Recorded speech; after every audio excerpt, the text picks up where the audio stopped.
Hi, it's Ray Grant. It is Sunday, November 26th, 2023. It is 11:45 a.m. here in Pittsburgh. You will be, our, first of all, I'm wearing my East End Food Co-op shirt this morning. You can look up You can look up the East End Food Co-op in Pittsburgh here. It's on Mead Street, and haven't been there in a while because of the pandemic. They're not. They used to have this fantastic hot bar where you'd go and have like if you're vegan. I'm not vegan. I'm vegetarian. But if you're vegan, you can go there and have like vegan meals, and it's I think partly because of the pandemic they shut down the hot bar. They've they're open, fully open again, but they don't have like the entrees and the regular stuff.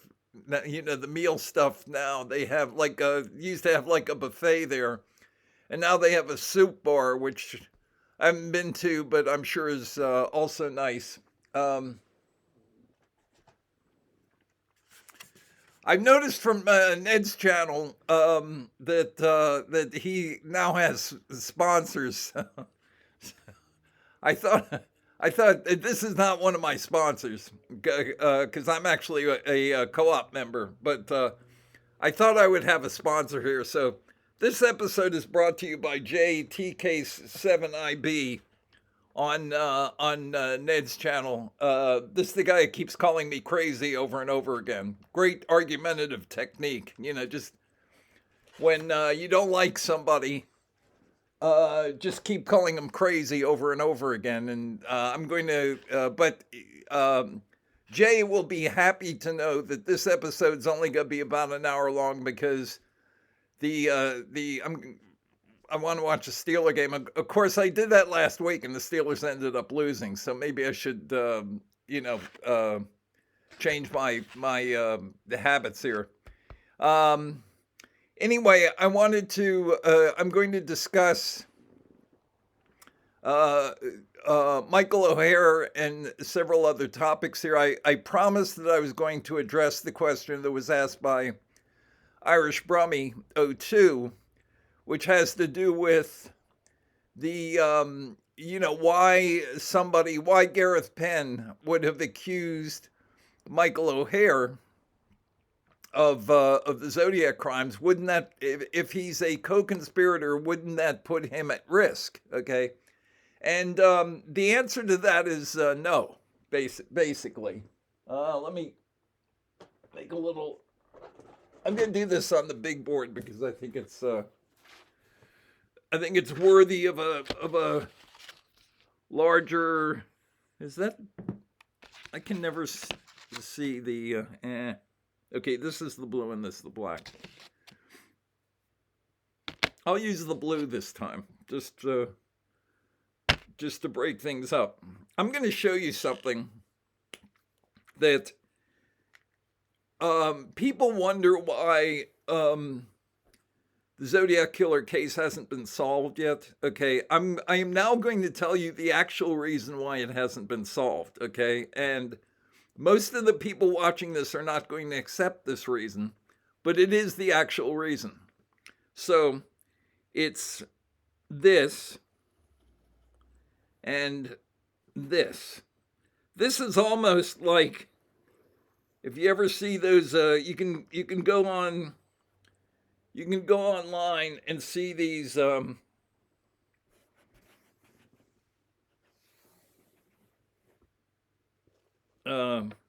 YouTube videos about the relationship of the various planets in the solar system and the distance to the nearest star system, which is immense, compared to the distances in I believe if I'm not mistaken, I would have to go back and look at this again, but The farthest man has ever gone is from the Earth to the moon. And the distance from the distance from the Earth to the moon is 1.3 light seconds. The distance to the nearest star system, which is Alpha Centauri, is 4 light years, and that's a difference of, I think it's the nearest star system is 100 million times further than the distance from the Earth to the moon, something like that. But anyway, this looks, what I'm about to show you looks like a comparison between and probably is almost identical to an astronomical comparison. Actually, I'm going to and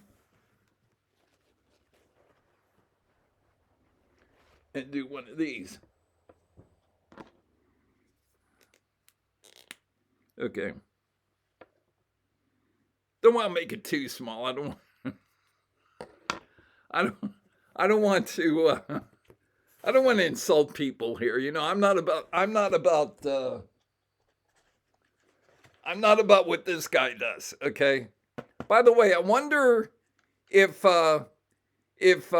Ned is doing like interviews with this guy, with Jay. I mean, is he getting like some content that he can play on the channel? Is he getting talk about Ted Bundy's dissociative identity disorder, or Joan Webster, because that's what that guy wiped out. So anyway, this is like this is two circles. Those are not circles, obviously, because I can't draw, but here you have two circles. What do these two circles represent? This, you can imagine, this is the Earth and this is the sun, okay?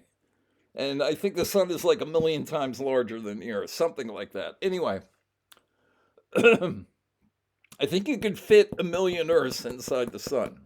Anyway, this is how many people understand conceptual art, okay? Oddly enough, there are people who understand it, because you can go on Wikipedia and look at the gates in Central Park, and it will take you to an explanation of Christo's Gates in Central Park project, which began in 1979 and came to fruition in February of 2005 and was up for 16 days. He spends 26 years setting up a project where he's got thousands, I think something like 10,000 of these metal gates in Central Park with the saffron, saffron fabric hanging down. And they're all over Central Park, and people come in, and you only had 16 days to look at the installation before it was taken down and warehoused. So it's the idea of conceptual art, okay? And I've explained this to people who are associated with fine arts departments, people who have fine arts degrees, for example. And there is a small percentage of the population that understands when you talk about these things, and you talk about people like Christo and the dark avant-garde, people like Chris Burden and Robert Mapplethorpe and so forth, they know exactly what you're talking about, okay? This large circle is people who are interested in true crime, particularly on the internet, okay? And it's a very large group of people. And the reason that the Zodiac Killer project hasn't been solved, is that there's virtually no intersection between these two things. It's that the people who are interested in things like conceptual art and the dark avant-garde in art and so forth aren't interested in true crime. They're not interested in serial killers, okay? And the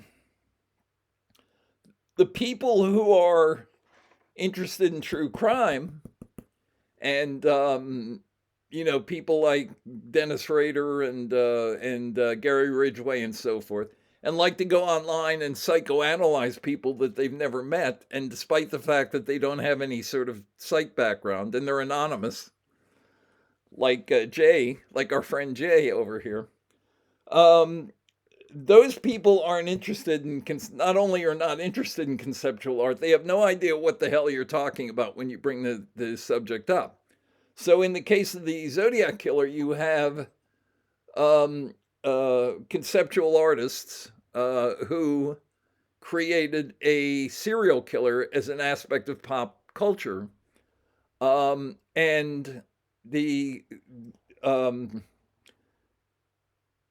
this group of people just doesn't understand it, and when you doesn't understand the concept, and when you explain it to them in detail and patiently, they still don't understand it. Okay, and I understand. Well, I happen to, a lot of times when I'm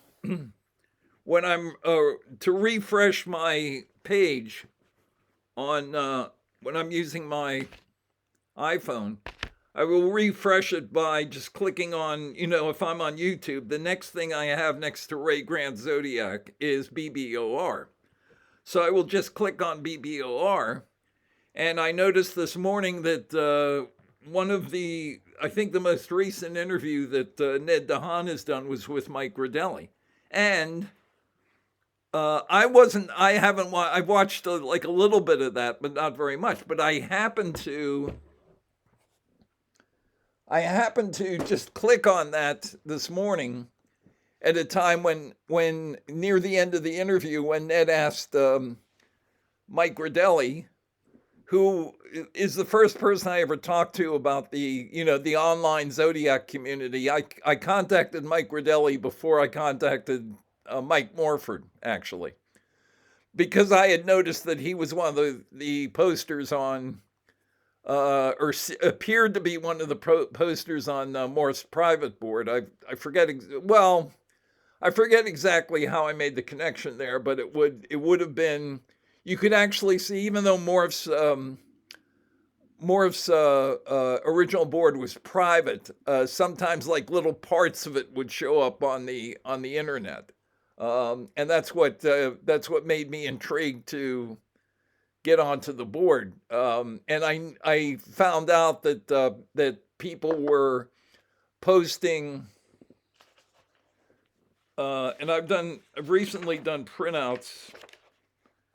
This is a picture of my original book from 1990. I think this is the August 1990 edition of The Zodiac Murders Solved. So it was a copy center book. And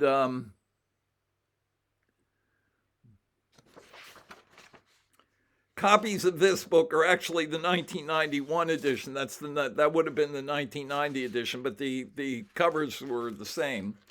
Were showing up, for example, there used to be a Zodiac killer website called forum called Zodiac Z, and I think somebody on that forum started posting pictures from that, got a copy of the book and started posting pages from it.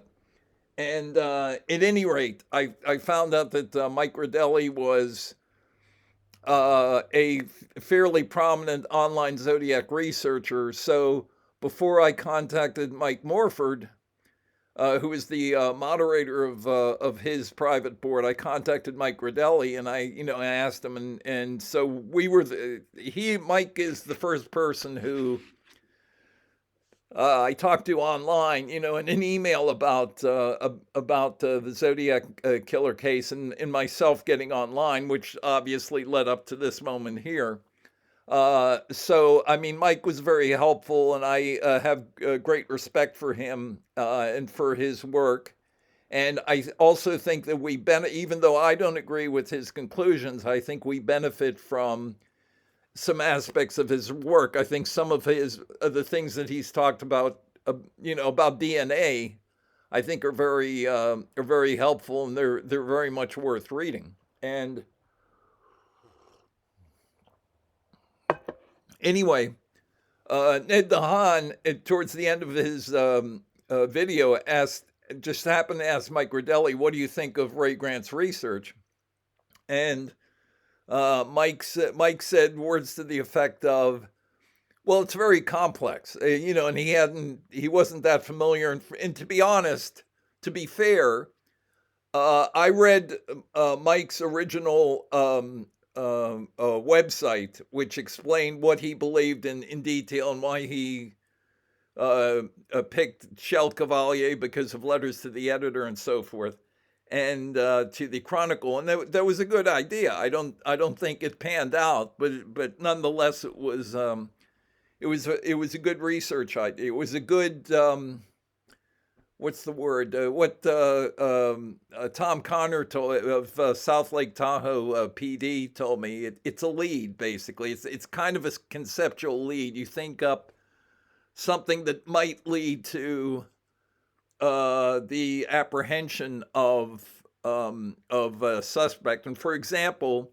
in Tom Connor's case, he was still investigating the disappearance of Donna Lass around 2000, which was 30 years after it happened, and he was in touch with Mary Pilker, who eventually he asked me to contact her because she wanted to know about people who are doing research on her sister's disappearance and presumed murder. And unfortunately, she has now passed away. But I did what Tom asked me to do, and I contacted Mary, and then she sent me pictures of Donna and so on.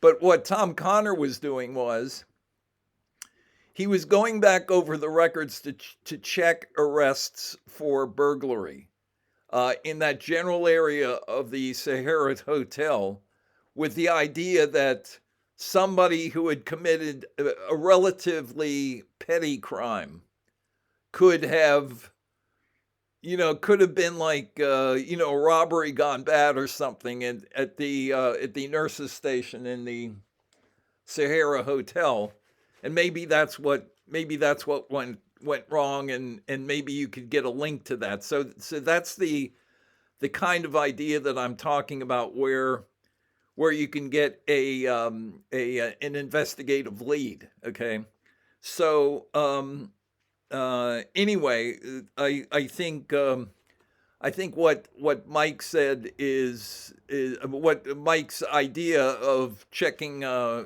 people who'd written to the editor, because the Zodiac killer appeared to have a compulsion to do that. That made sense. I think I don't think his suspect is a Zodiac killer. But it's important to realize that we've had complex criminal cases before. And just to cite one example, September 11th you had 19 men who were mostly from Saudi Arabia. Muhammad Atta was from Egypt. But most of the hijackers on September 11th were from Saudi Arabia. And they do not strike me as having been particularly bright people. And yet, that project, which was as Khalid Sheikh Mohammed, who was the mastermind behind it, pointed out, they did all sorts of research before they went ahead with it. Not only did they have the hijackers trained to fly the planes, although not to take off or land, but just to fly a plane once it was in the air, so that you could hijack a plane and then ram it into a building. Not only did they do that long term, but they did things like because they wanted to have planes that were fueled so that if it was a transcontinental flight, it would have the maximum amount of fuel in the plane's fuel tanks. And so they did things like they would go on dry runs on these transcontinental flights to find out, what was going on in the cabin and so forth. And they were actually, in some cases, in first class. They were taking first class flights on transcontinental flights just to see what would be involved with hijacking a plane. and also they did things like they anticipated that once the attack was launched, that the United States would respond by attempting to invade Afghanistan, which obviously happened. And so the weekend prior to the September 11th attacks, Al Qaeda assassinated the head of the Northern Alliance in Afghanistan, and it was a suicide bombing, the suicide assassination, where he was essentially blown up. But they saw in advance that once we do the September 11th attacks, the U.S. is going to respond by invading Afghanistan, and we're going to get rid of the leader of the Northern Alliance first, so that he's not one of their most powerful ally will be dead. And this was done before the attacks were launched. Okay, so that was an extremely complex operation where I think Muhammad Atta boarded his plane at Logan Airport after having, not directly from Logan Airport, but after having taken another flight to get to Logan and then board the plane there. And by doing that, they cut down on the amount of security. And the security back then was nothing like it is now. The pre-flight security. So the point to be made is there have been projects along the lines of the Zodiac Project, which were actually, at least in tactical terms, were more complex than the Zodiac Project was, because, for example, the two abductions in Riverside and in Lake Herman Road would not have taken a tremendous amount of planning or a particularly complicated execution. It's just a matter of however they did it, abducting somebody at gunpoint, keeping them in a place for several hours. Meanwhile, all they did in Riverside was they charged books out on Sherry Bates' student ID. And I believe after they were done, they pulled the middle wire from the distributor. Other than that, all they had to do was commit the murder. Walk her down that alley and commit the murder. Same thing on Lake Herman Road. All they had to do was surveillance on the kids, so they knew, they knew which vehicle David Faraday would be driving, and whatever, follow him to Blue Rock Springs Park, abduct them at gunpoint, take them to the holding area 50 yards east of the gate number 10 turnout, and then park their white Chevy Impala in the turnout to discourage people from pulling in. Obviously, they planned all this stuff out in advance, planned, the number of shots that they were going to fire and so forth. But it certainly wasn't the level of preparation that would have been necessary, for example, for the September 11th, even though the terminus event would be a kind of mini September 11th before September 11th, in the sense that it would have been a criminal catastrophe at multiple venues, at the MIT Tower and at the Liberty Mutual building. Somewhat similar to what happened with September 11th, where you had multiple buildings getting rammed into by planes. So the Zodiac Project was complex, but it wasn't that complex in execution. More of the complexity was really in things like the construction of Z340, and even Z340, as Dave Aranchek has pointed out, the actual construction of the cipher isn't that. It's a fairly basic scheme, not remotely as simple as Z408 was cryptographically, but still, it's a fairly. If you go to episode 6 on Dave's channel, you will see that it is a fairly. It's easy to follow steps, even for the cryptographically challenged like myself. as to how they were able to construct Z340. And this, again, this is a cipher that shouldn't have fooled the cryptographic community for 51 years, but it did. Um, the point to be made about, so I mean, that's dealing with what Mike Rodelli said. Yeah, I mean, it's obviously more complex than what Gary Ridgway was doing.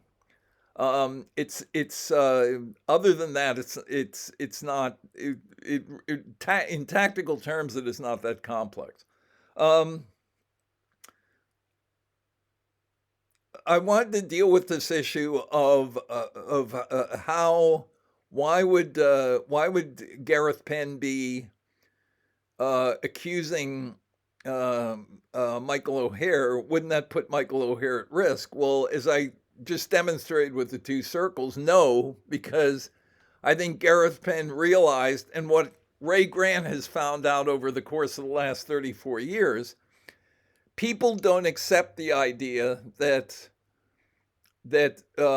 someone would that multiple people would kill to create a conceptual art project. Their brains immediately the circuit breakers inside their heads immediately shut off as soon as you bring that up.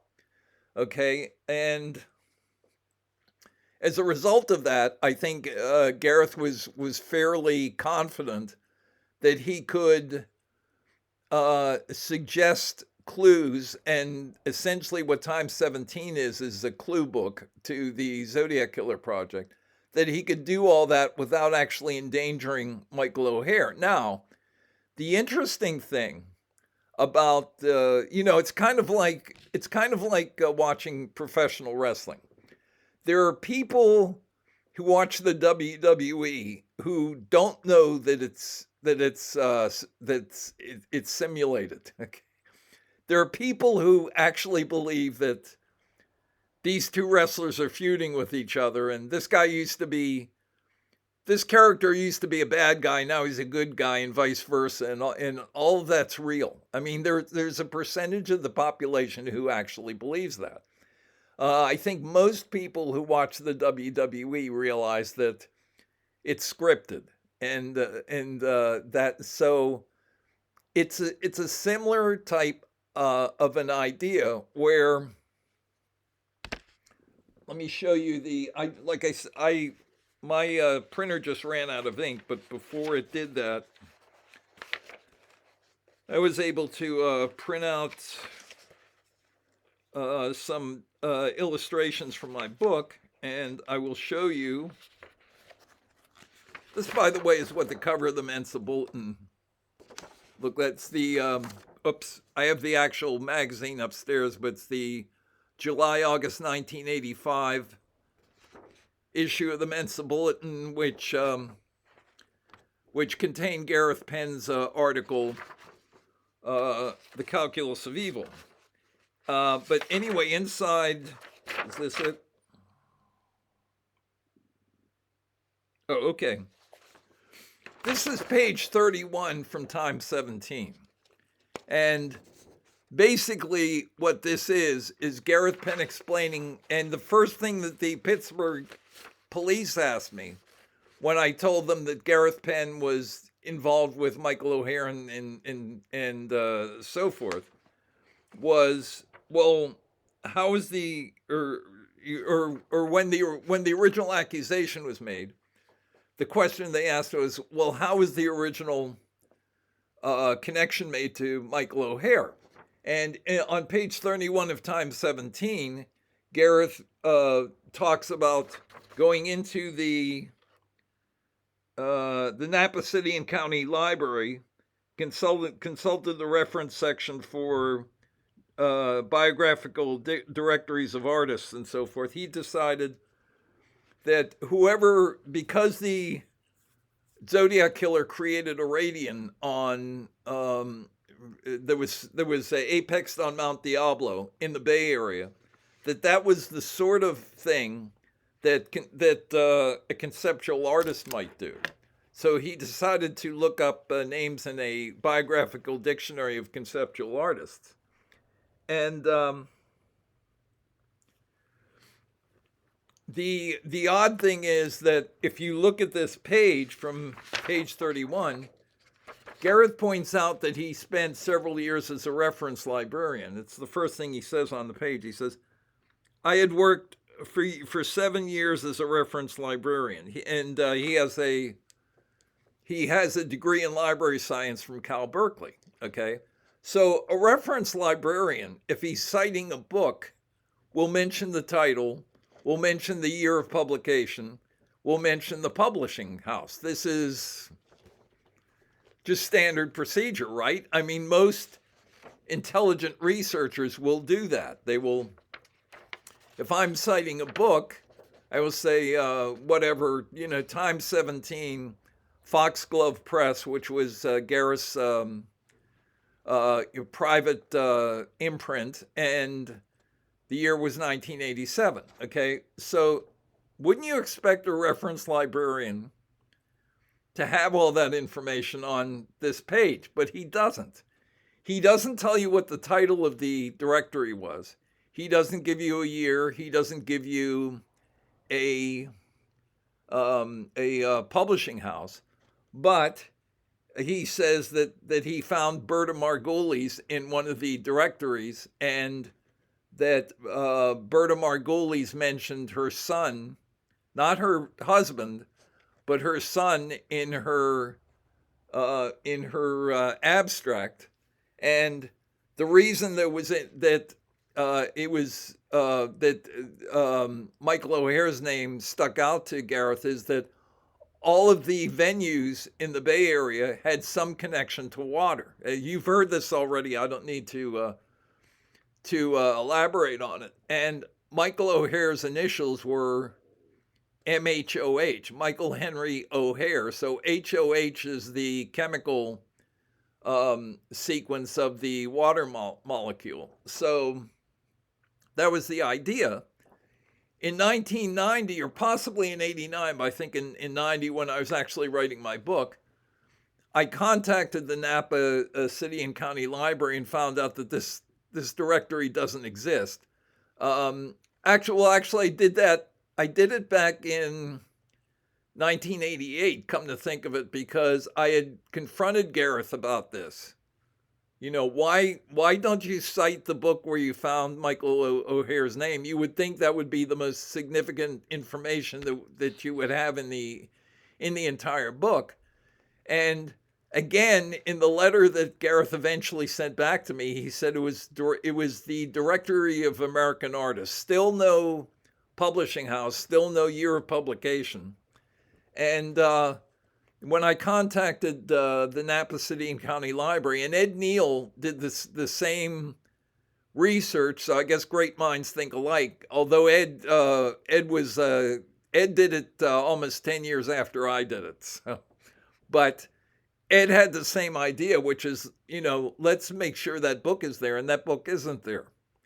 So Gareth's connection to Michael O'Hare that's in Times 17 is bogus. He made this up. Okay, and I've mentioned before that, let me see if I have,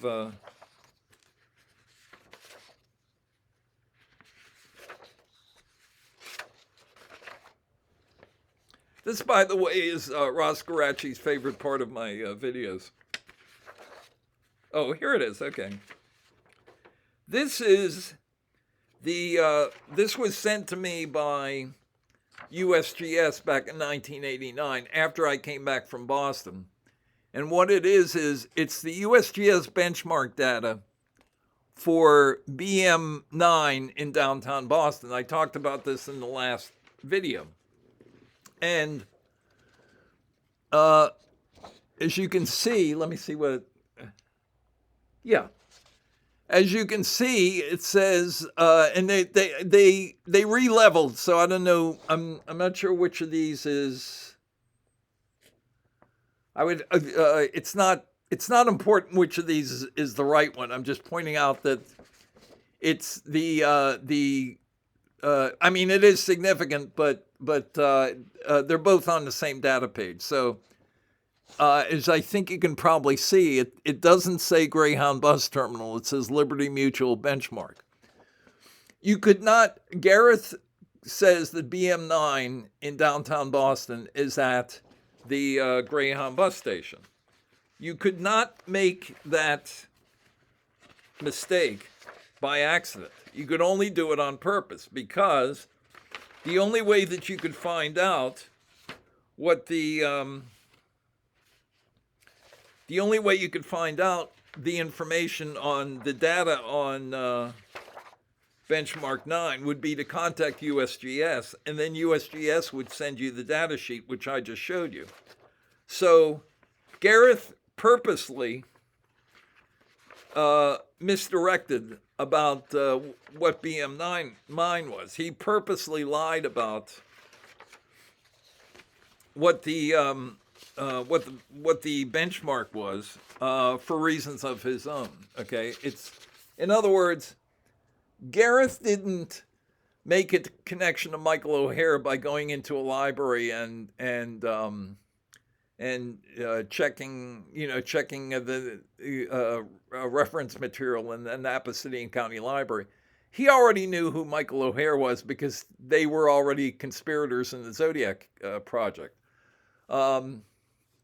So again, to answer Irish Brummy 01 is it's the same idea as in wrestling. You're watching like a scripted event, but the idea is, these people are really fighting. These people are really at odds with one another, except they weren't. They were already conspirators in the Zodiac Killer Project. Okay, and as I said, when Gareth came forward and began going to police agencies in 1980, and eventually writing Time 17, I'm sure he was reasonably confident, and all four Zodiacs were reasonably confident that this was not going to convince anybody. Look, I'm not a Zodiac Killer conspirator, and I can't convince anybody. Okay, so I think, as I said, I think both Gareth and Michael O'Hare are smarter people than I am, and they foresaw that no one was going to take this seriously. So the idea is, when you're doing a puzzle, is you put the solution out there. It's like Agatha Christie. If you read Agatha Christie, read The Murder of Roger Ackroyd, she tells you who the killer is, okay? Except you don't notice it when she tells you. And then when you get to the end of the book and you're, oh my God, what, why didn't I see that? Well, it was put in front of you and you just didn't. And there's a reason why you didn't, I don't want to spoil the book for anybody. I had a friend in college who was a huge Agatha Christie fan, and that was his favorite book. So if you haven't read that book, by all means, go ahead and read it. I'm not going to spoil it for you, but the secret of the book, okay, is hidden in plain sight. I mean, you literally can't miss it, and yet Agatha Christie sets you up in such a way that you make assumptions that you shouldn't have made in the first place. And as as a result, people get to the end of that book and they're surprised. Okay, but she tells you who the killer was. She tells you who the killer is. It's a very clever construction. So it's the same idea. We are presenting the answer to the Zodiac Killer mystery. That's what they were saying, basically. But we don't think you're going to be able to figure it out exactly. And what you're going to assume, I mean, Dave Aranchek may be the brightest person in the Zodiac Online community, maybe with one exception. And Dave hasn't been able to figure it out yet. Dave puts articles up on his website about how stupid Gareth Penn is. Well, Gareth Penn isn't stupid.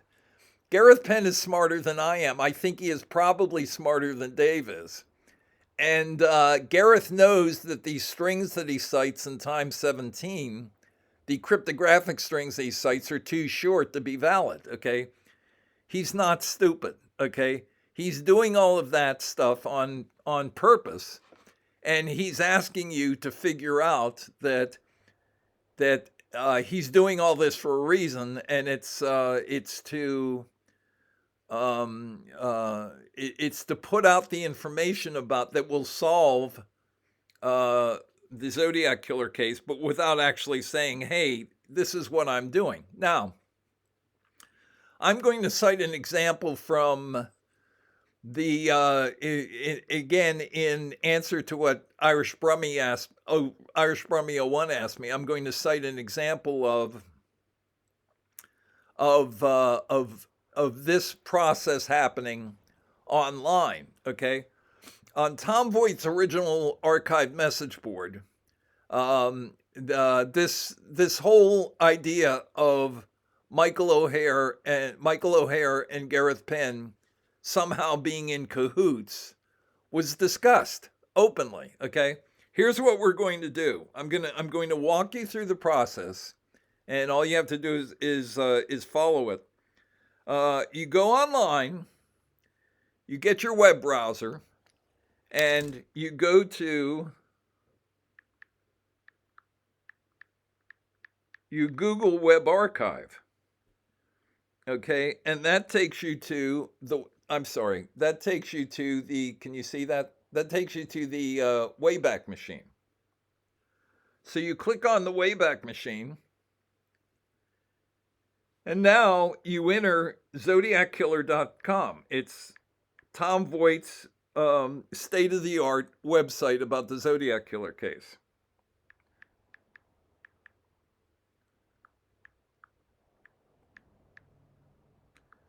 Okay, so you enter that in the web archive in the Wayback Machine, and it gives you your choice of years to click on. So it actually doesn't matter very much, but you don't want to click on one of the more recent years.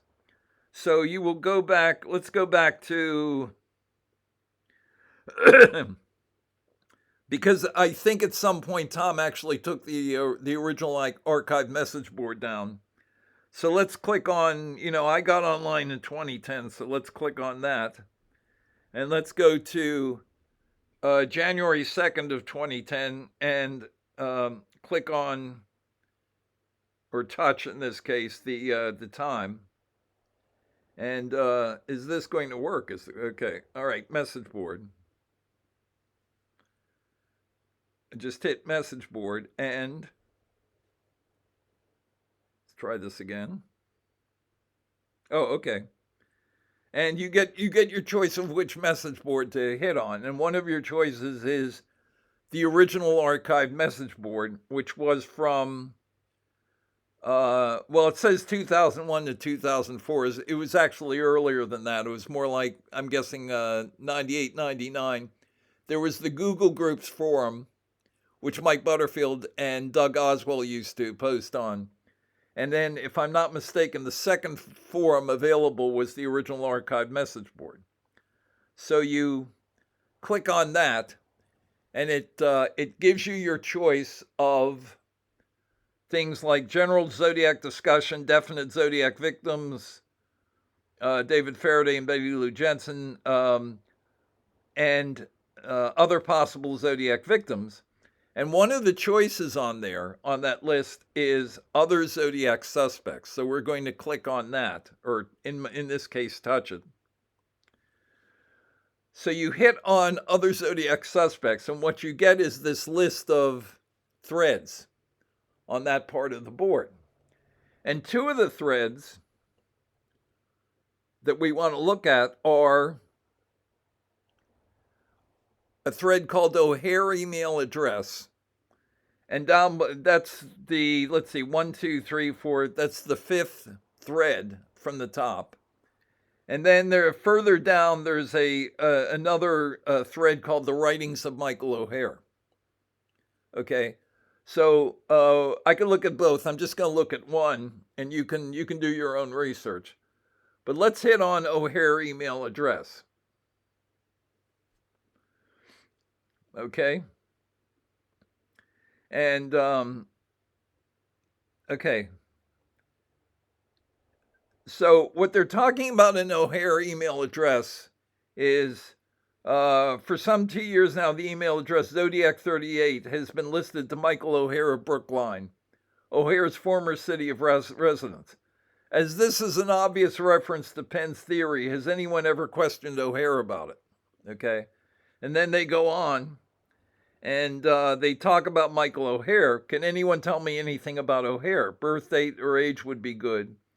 And Jake Wark responds by saying, Jake Wark, by the way, you can look up on online. He did articles for Crime Library, and he was I don't think he is still the PR man for the Suffolk County District Attorney's Office in Boston, but he was he was the press release guy for that office for many years. I think he is retired or something.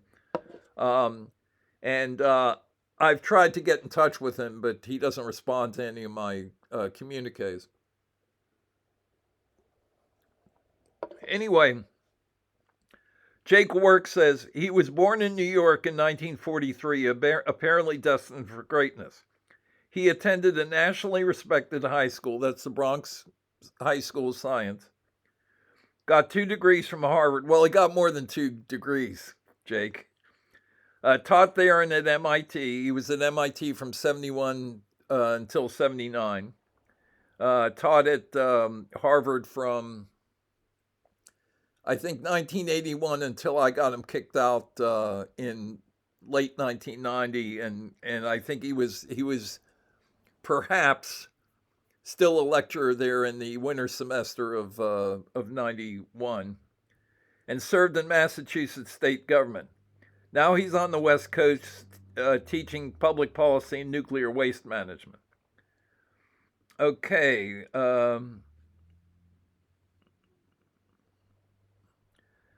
Okay, here's a post further down. Whatever game has been going on between Penn and O'Hare has been going on for quite some time, and neither one of them is particularly forthcoming about the details. Now, before I go any further, keep in mind, Ray Grant did not appear online on any forum. I was on one or two of the JFK forums maybe back in 2009, but I was not on any of the Zodiac Killer forums. And no one on this forum or on Google Groups or any of the or on Butterfield's forum had ever knew who I was. Although Butterfield, in a general sense, knew who I was. He may not have known me by name, but he knew that there was somebody like me out there. Okay, and I have pointed out that when I originally called Fred Shirosego, who was the head of the DOJ's Zodiac Killer investigation, circa 1990, the first words out of Fred Shirosego's mouth were, "I know who this is. I know who it is." When ABC News did a primetime live on the Zodiac Killer in October of 2002, I sent a letter to the producer, Harry Phillips, the producer of that program, and Harry Phillips called me, and he said, "I was very excited to get a letter from you because I already knew who you were." Okay, so, but these posts are circa. The post I'm quoting here is from January 4th, 2001. So it's prior to September 11th. And none of these people knew who Ray Grant was or were familiar with my theory or anything like that. And this guy, so it's not as if the first commentary about a connection between a connection other than antagonistic between Gareth Penn and Michael O'Hare was first suggested by Ray Grant. It wasn't. It was suggested on this board by these posters. And as I've said, this is the best board in history as far as the Zodiac Killer goes. You had more really great researchers on this board, including Mike Rodelli, including people like Howard Davis, and you had Jake Wark and Scott Bullock and Mike Butterfield, and it was like a star-studded group of people and a relatively small group of people, and Tom obviously. So whatever game has been going on between Penn and O'Hare has been going on for quite some time, and neither one of them is particularly forthcoming about the details. I originally thought that maybe O'Hare did the killings and Penn did the letters. And by the way, this is Alan Cabal, who is mentioned in Time 17. He was a Hunter Thompson-esque reporter, and he was originally from Camden, New Jersey. Anyway, I originally thought that maybe O'Hare did the killings and Penn did the letters, and the relationship broke down over Penn's desperate need for recognition. Now I don't know. Penn is a very creepy guy and a liar. I don't think Gareth is, well, he's a serial killer, so he's creepy in that sense. He is a liar because he published misstatements like the one I just mentioned about BM9 in Time 17. Penn is a very creepy guy and a liar, I know that much. O'Hare either has the most refined sense of humor I've ever heard of, or is hiding something, okay?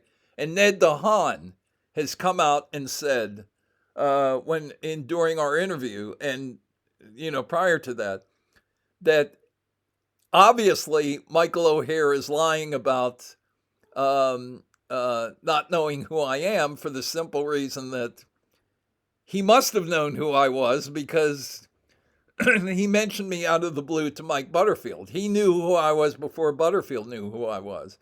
And that happened in sometime on the telephone in 1999. And it was in the original edition of Butterfield's Crackpot Files, which Butterfield then edited out, presumably because O'Hare asked him to edit that part out.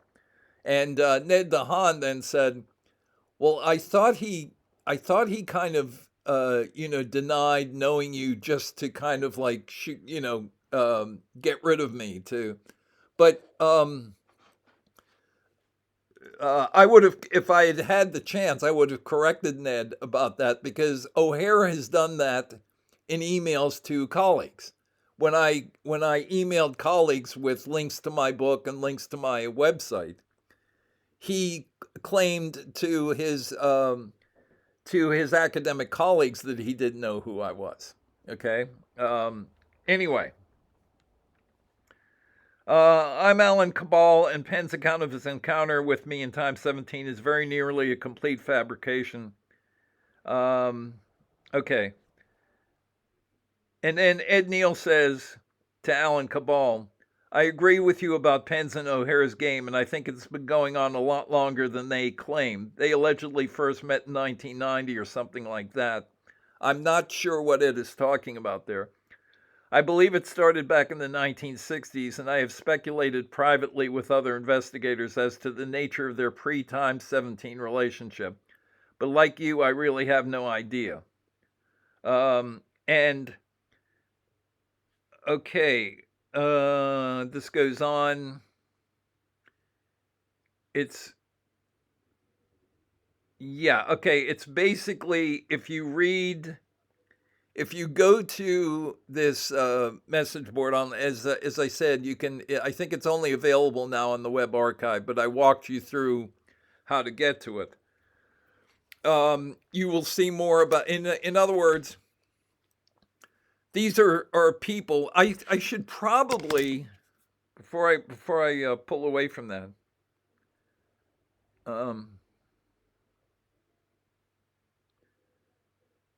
let's see what, okay. I should probably quote Jake Wark on something here.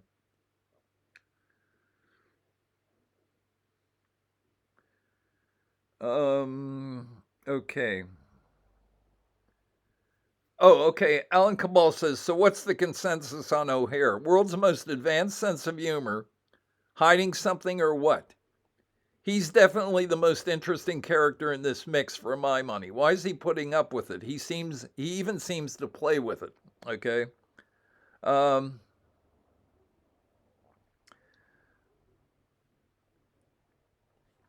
Okay, let me see what Jake says. Um,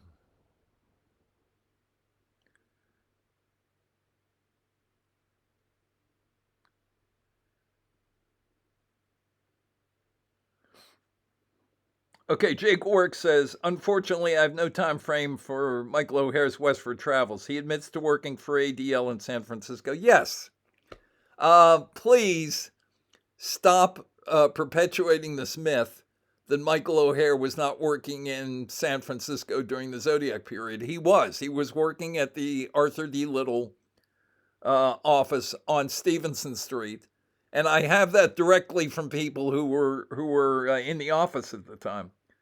Um, he says he's Michael O'Hare is teasing Penn and the rest of us by refusing to give a decent alibi for even one Zodiac event.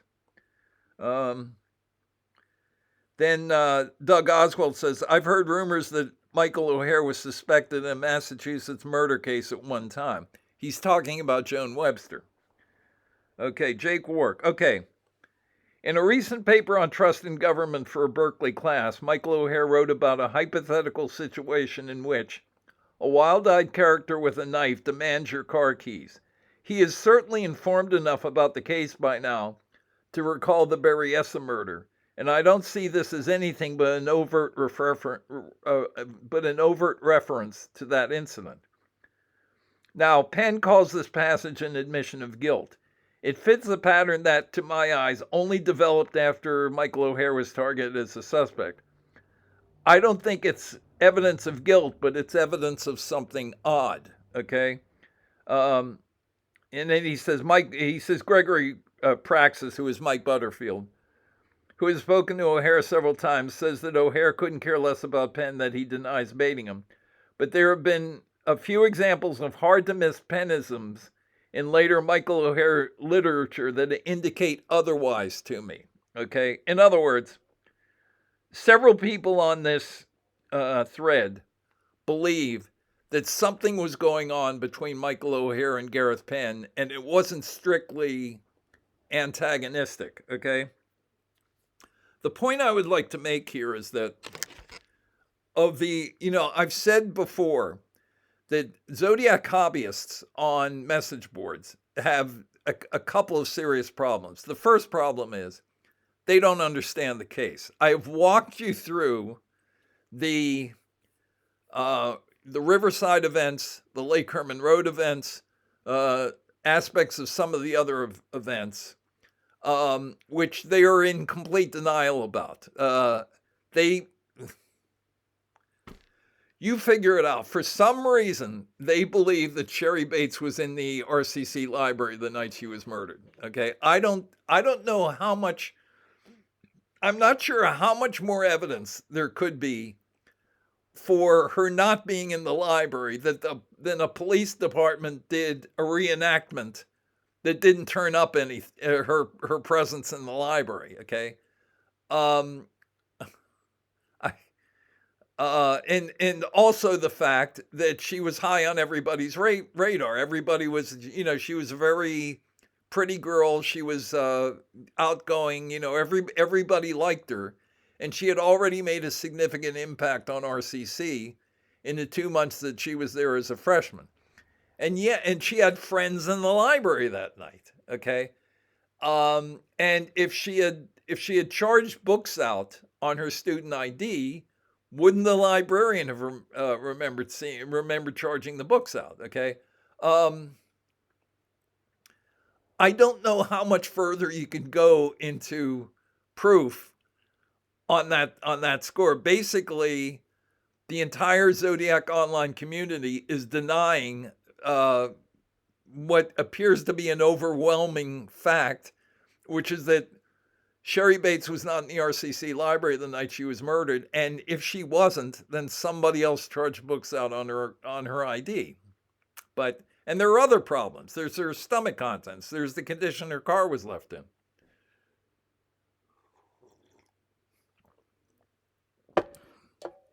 There's the difficulty with how a bibliography works. Okay, which most posters on Zodiac Killer message boards don't understand. I don't know how much further I can possibly go, but I have made presentations to point out that the view of Zodiac killer hobbyists is completely wrong. And here's the other thing: if you're a defense attorney in a court of law, and the prosecution is you're a defendant in a murder case, let's say. So the prosecution is presenting its case theory of how you can, how you that matches the evidence. This person was there. This person hated the victim. This person has, or was in possession of a gun that's with a type that matches what was used in the crime, and so forth. Whatever the case theory was, all a defense attorney has to do is present a case theory that is plausible, that is an alternative to the prosecution's case theory, and isn't eliminated by something like a forensic link. Let's assume all the prosecution has is a circumstantial case. Then all the defense has to do is present a case theory that is an alternative to the prosecution's, that is as plausible as the prosecution's.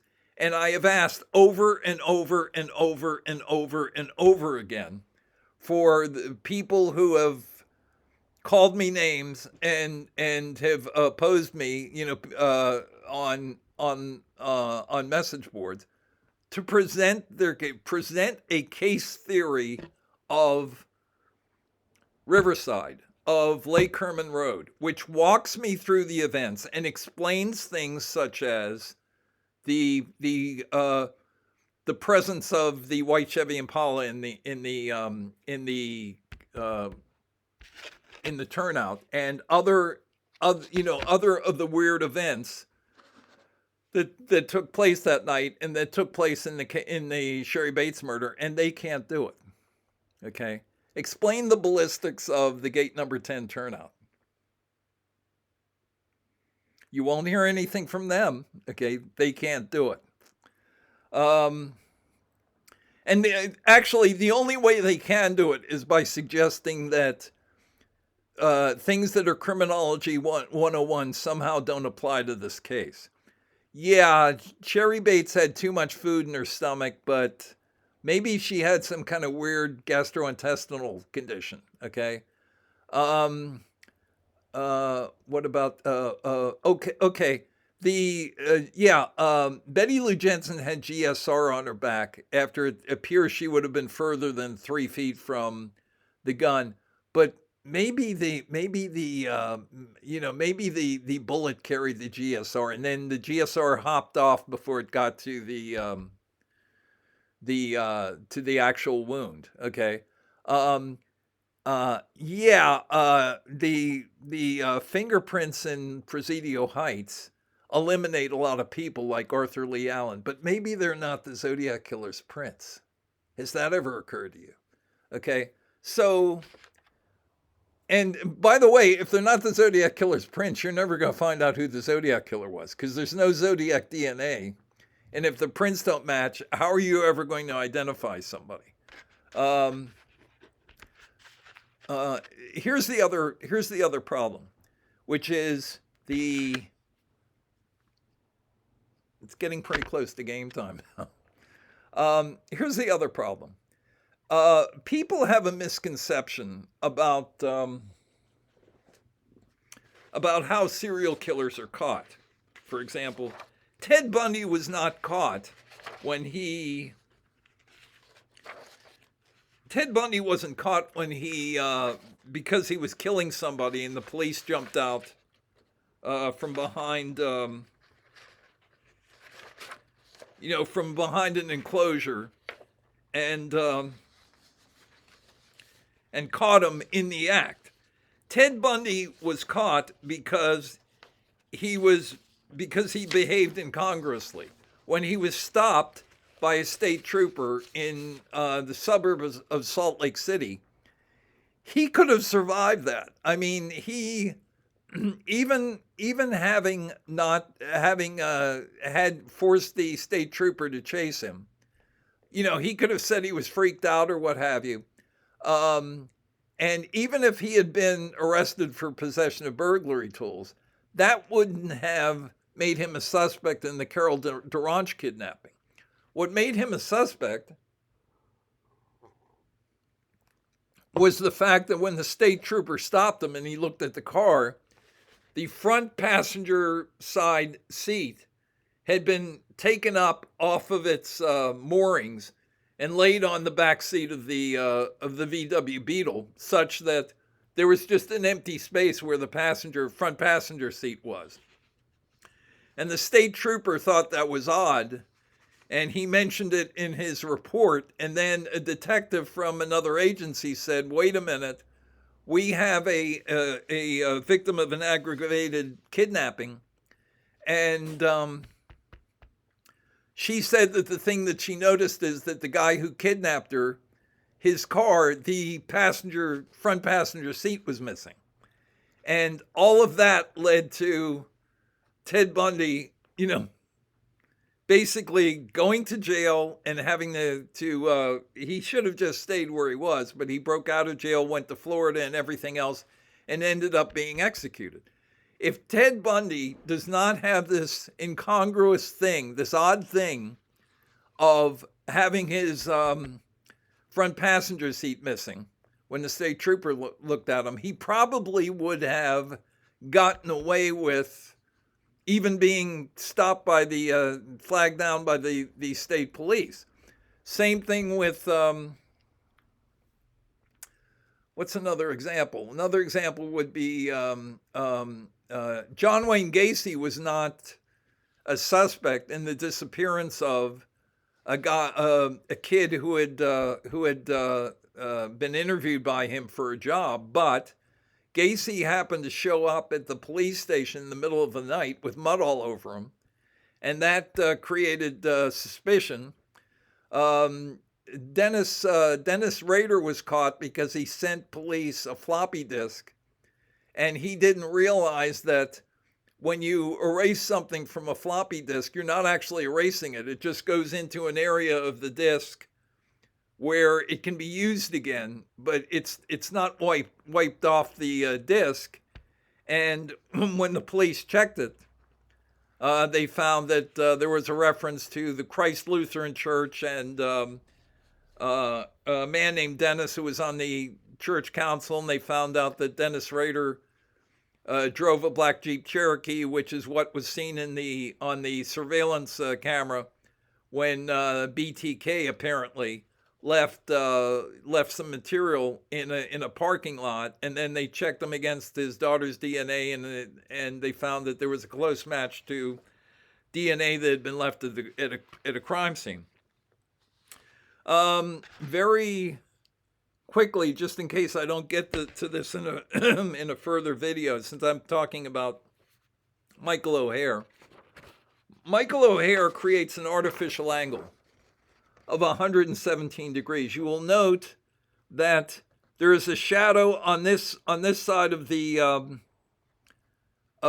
stick that is leaning against the wind tunnel model of the MIT tower, and there is also a shadow down here at the bottom. In other words, light is behaving in a way that it does not behave. You have shadows going in opposite directions. And this is accomplished by I'm assuming by the use of like electrical tape. It creates this optical illusion. But what is here is an angle of 117 degrees. And the connection to, this is March 1967. The connection to the Riverside murders, the longitude of Riverside is 117. This is a 117 degree angle. Michael O'Hare's social security number is 117-322128. So as I said, he was 117 at 23. He was committing a murder to identify himself at that longitude, 117 degrees 23 minutes. And this is basically on the pages of an architectural magazine. This is essentially his advertising of that fact. And the other thing that you see on this page from the article is 223s. There's it says 23 readings at pressure bars, 23 isobars. But very prominently on this page is 223s. I said that the Zodiac murders consisted of two 23-year periods. Michael O'Hare was 23 when he committed the murder in Riverside. Then he would spend 23 years as the Zodiac killer and die in Greater Boston when he was 46. This is a close-up of the 223s on that page. And as I pointed out, the 223s are in a very prominent position on the page. They're right here. And I just showed you a close-up of them. And almost game time. What else do I want to show you here?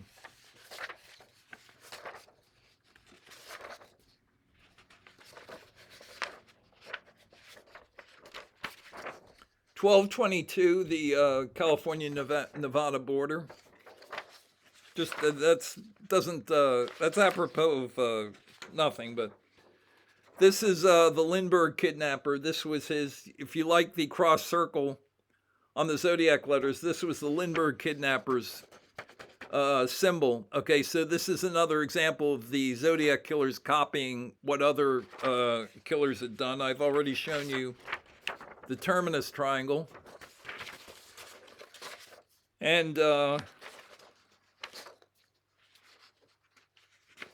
showed you that. Okay. This is the front page of Michael O'Hare's article. I've already shown you the MIT Tower on the map. I've shown it to you on the triangle. The first thing that Michael O'Hare has in his maiden journal article of March 1967, Progressive Architecture, is a picture of the MIT Tower. That's the front page of the article.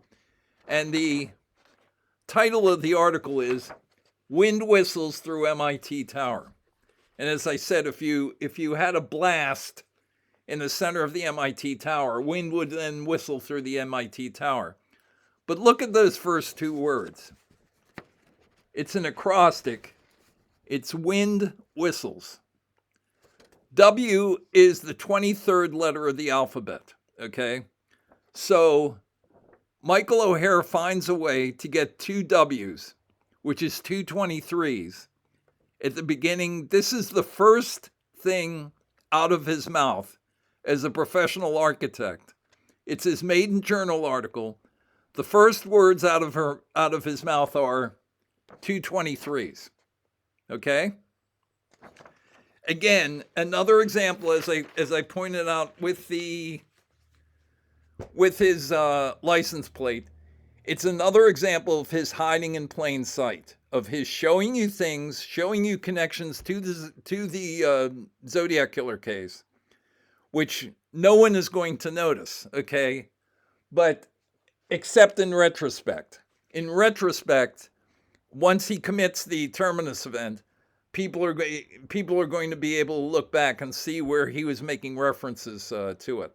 So, and there are numerous other examples I can cite, may cite in future videos, but the point being that Michael O'Hare was not being shy about his connection to the Zodiac killer case. You just had to know where to look to find those admissions. Other people other than myself, noticed that there was something weird about the interplay between Gareth Penn and Michael O'Hare. Why didn't Gareth Penn sue Michael O'Hare after the Washington Monthly article in 2009? May-June 2009. Michael O'Hare had held him up to ridicule in a national magazine. There are numerous leads the investigative leads that would have been available to Gareth. Gareth had spent from 1980 until the present. So by 2009, 29 years trying to prove that Michael O'Hare was the Zodiac killer. Then Michael O'Hare gives him the opportunity on a silver platter. Notice he doesn't mention me at all. Doesn't mention my, doing a mailing to all of his colleagues at the JFK school because he doesn't want me to sue him. Okay, but Michael O'Hare knows that Gareth Penn isn't going to sue him because they're co-conspirators, and so Gareth, for whatever reason, chose not to sue Michael O'Hare after being held up to ridicule in a national magazine. It doesn't make any sense unless you make the assumption that they are in cahoots. Okay, so that's it's game time now. So I'm going to thank everybody for watching this video. And which this probably proves that I can be a lot more concise than I have been in the past if I absolutely need to, and that I work well under pressure. But anyway, thanks again. I will thanks for watching. I will be talking to you again soon.